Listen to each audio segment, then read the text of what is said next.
lang siya. Babayaran ko na lang siya, hanip siya. Visit niya TikTok ngayon. Alam mo ginawa ko dyan? Alam mo akong ginawa, animal yan. Oh, yan na Babayaran ko na naman. lang siya. Tap.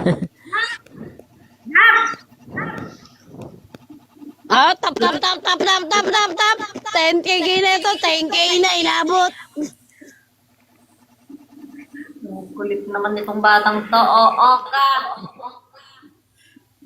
Oh, guys, sino yung mga nabunot dyan? Iaros natin.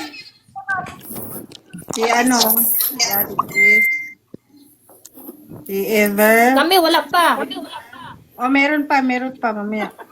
Si Marcelo. At saka si Kulot. Apat pa. 6 pa.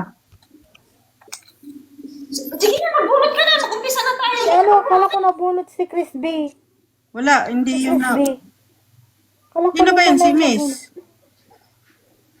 Wala naman wala Si Nice? Oh. Ako nga yun. Ay, ikaw pala yun. Diyos ko naman. Show. Saglit. Wala na, ibalik niya sa loob. Basta, si Nice.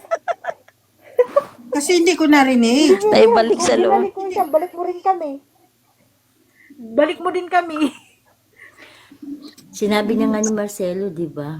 Para Tsaka ni, kabunot yung mabunot. ni Ever. Diyos Ganda kasi ko. ng pangalan ko, lintik na yan eh. Yung tatlo lang kami mabubunot dapat. Yung nasa Pinas lang, donate nyo na sa amin yan, panload lang, please.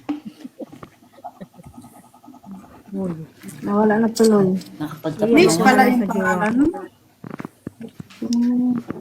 Daddy Mon, ano ba yung palaro mo, Daddy Mon? Ayan. Mahirap ba yan, Romero? Daddy Mon? Sana ba yun? Yeah. Ayun nga, Miss si Romero? Cristel nga. Si Cristel. Hindi ka kasi nagpakilala sa akin. Parang. Sige na. Tapusin na ba natin to? May may 5 na lang. Oh, sige na. Magka-sounds ka. Sige. Mabunot ka na. Sana mabunot ka. Sino?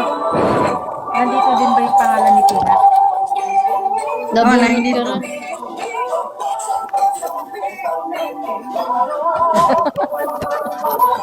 Ay,